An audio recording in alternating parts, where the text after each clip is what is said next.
This year's Evolution of Sports Talk, we opened with Kevin Arvitz, and he is a writer and editor for ESPN.com. His talk will focus on the analysis of transportation in and out of stadiums, as well as crowd movements within sports venues, not off-the-ball movement. Thanks, Kevin. There's the bait and switch. Yeah. Growing up in Atlanta, I went to a lot of Hawks and Braves games, usually with my dad, and I have fond memories of Dominique Wilkins and Dale Murphy and all those great Braves starting pitchers at the beginning of their career, but when I look back at those nights in aggregate, the game was never about the final score or even this father-son bond over this common experience. No, the game and the facets of the game were always secondary for us. It was always about getting to and from the venue and getting in and out of the venue. If you studied my father's face 15 minutes after the game, you would have absolutely no idea whether the Hawks choked it away or the Braves got a good outing from Rick Mahler, but you would know exactly how satisfied Elliot Arnovitz was with the way we maneuvered in and out of the Omni and then onto the streets of Atlanta.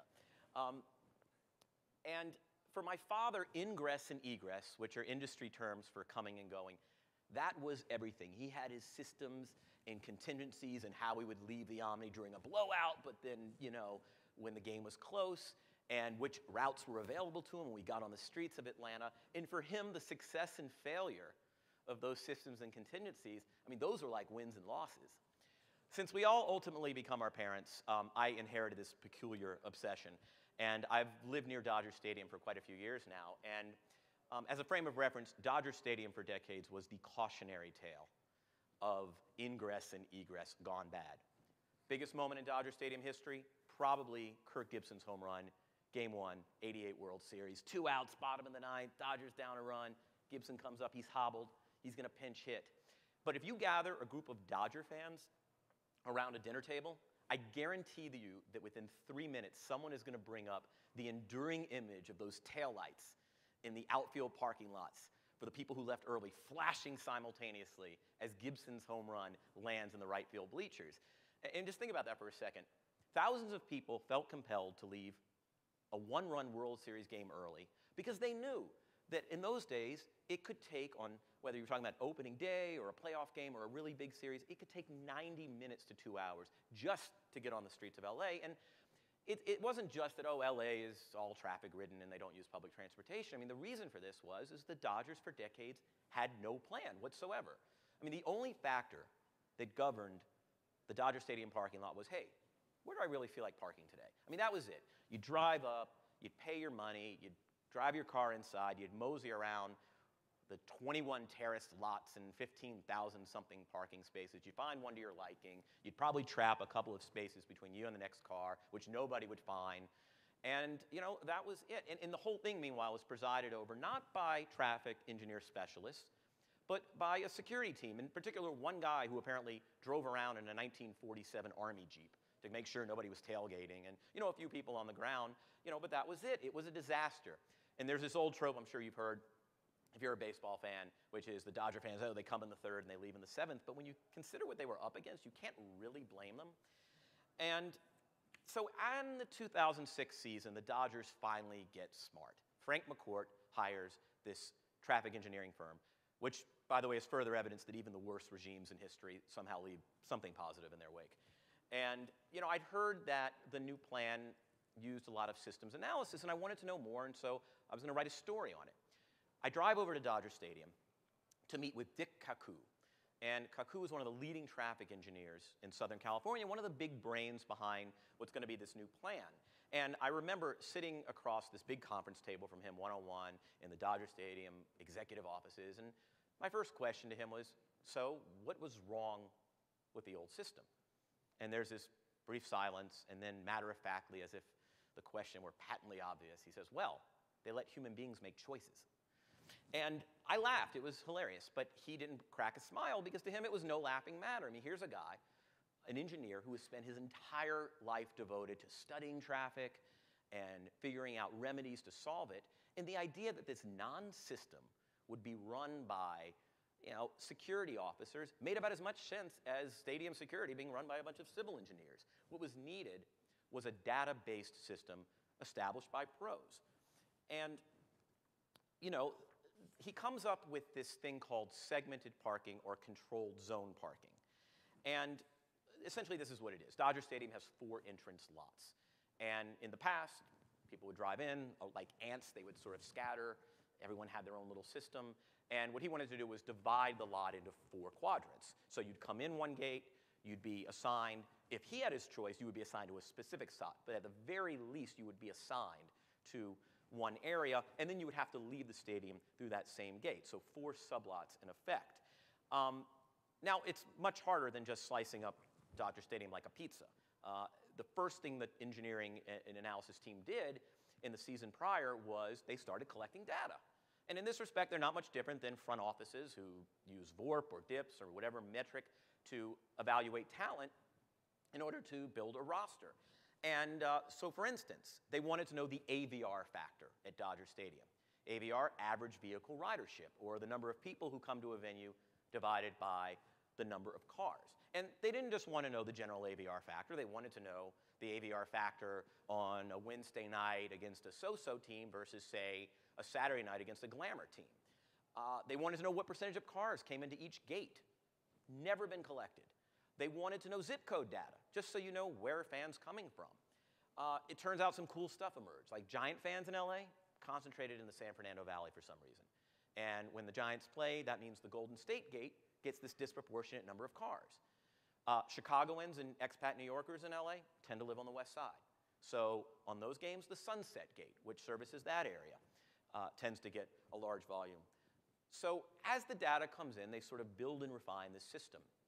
And the Golden State Gate, for instance, gets a disproportionate amount of traffic.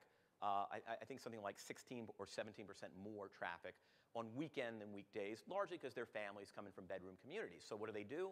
They make sure that this new plan has contingency lots. And that way, if there's overflow, they can open these lots, which, by the way, on a Tuesday night against Pittsburgh, might just serve as employee parking. But what's interesting is there are all these other political considerations. So as this thing's being built, the fan relations people are kind of concerned because they're like, well, what if grandma's in the car? If you've ever been to Dodger Stadium, it's like really hilly, and I mean, if you park in one spot and your seat's in another, you end up like walking and schlepping 15 minutes. And they want to make sure that fans don't get upset about this. Same thing for the guy who wants to go to will call and then comes back, and that's difficult. The marketing people want to hand out promotional flyers when you drive in, and a coupon for the team store or something. And it doesn't seem like a big deal, but it adds. They factored like several seconds to each transaction.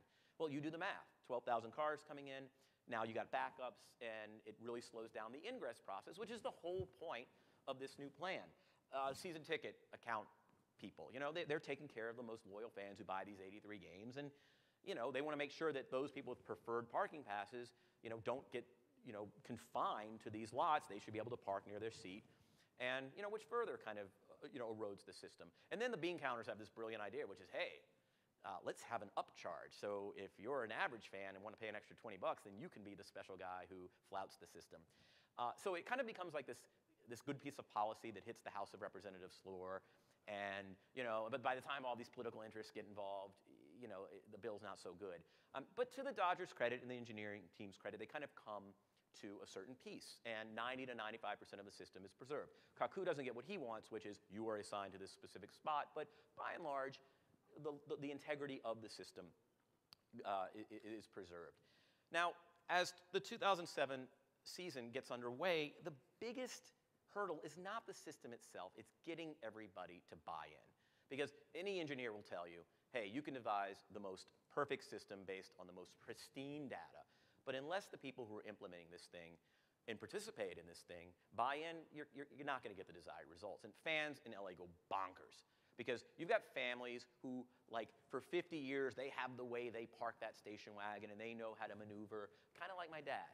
And now you're telling them, as Kaku said, you let human beings make choices. That's a problem. You tell people they can't make a choice, they get really, really mad. Same thing with the stadium ops people. To the extent there was a system, they're on the ground, and now you've got this firm in Santa Monica with these people and their fancy degrees, and they're going to tell you how to do your job, and the tacit suggestion is you haven't been doing it really well. And so, they're not really happy about it either. I mean, changing behavior is as important to the process as engineering. And so, you know, that's what happens. But ultimately, people buy in. And slowly but surely, things improve. Now, there's still some hiccups. There's still what they call pinch points or bottlenecks in certain areas they didn't anticipate. Other kind of interesting quirks happen. For instance, GPS becomes more and more present in cars. Turns out, you key in Dodger Stadium, you get an address, 1000 Elysian Park Ave. Well, that's the Sunset Gate. So irrespective of where you're coming from, you know, more and more cars are going to end up at the Sunset Gate just because, hey, that's where the little voice told them. So on game nights, all this is monitored in this very cool place. It's called the Transportation Center they built when they installed the plan. And it's like mission control. They call it the Fish Bowl. And oh, it's so, so, so cool. They have these countdown clocks, red digital clocks for each of the gates, kind of charting the ingress and egress, how long it takes to fill up the lot, how long it takes to empty it out. And there are like 60-something cameras around Dodger Stadium in the parking lots tilting and panning. And so you've also got the guy watching the car count monitor, which is my favorite. This is like the live box score of parking. It shows every lot, spaces available, spaces occupied, you know, percentage left. And, you know, and so when they see, oh, wow, Golden State is really filling up, you know, you flash onto the monitor, you watch the guy, you know, these 6 flat screens. He says, all right, what's going on there? Radio's down. They make an adjustment, and actually you're watching all this on the camera, and a lane opens up, or they start steering everybody in the steering that way, and it kind of works wonders. Consider this, 2006, before the system is instituted, it takes 58 minutes on average to empty out Dodger Stadium. By 2007, 36 minutes. That's a huge reduction, and they've brought it down even more in subsequent years. Dodgers aren't alone. Teams all over sports are kind of using StatGeeks in their fan relations and fan experience departments. The Mets have second-by-second data on the arrival patterns at the new Citi Field. They know it takes, on average, 7.5 seconds to check a bag. However, on cold nights when people have blankets and sweatshirts, it takes a little longer, and they staff accordingly. They know that a security guard can perform 9 hand searches in a minute. They know that 17 fans can have their tickets scanned in a minute at Citi Field. At Barclays, where the Nets are going to play in Brooklyn, they're measuring all kinds of cool stuff. The first design team on the job measured the IWR, the individual walking rate, another industry term. That is how fast people walk in a given venue. And it turns out that people in Brooklyn are going to walk really fast, much faster than Glendale Stadium out in Arizona, where, you know, in the suburbs where the Arizona Cardinals play. They actually considered, before they designed the concourse, what percentage of people go to the bathroom on the way out of the stadium.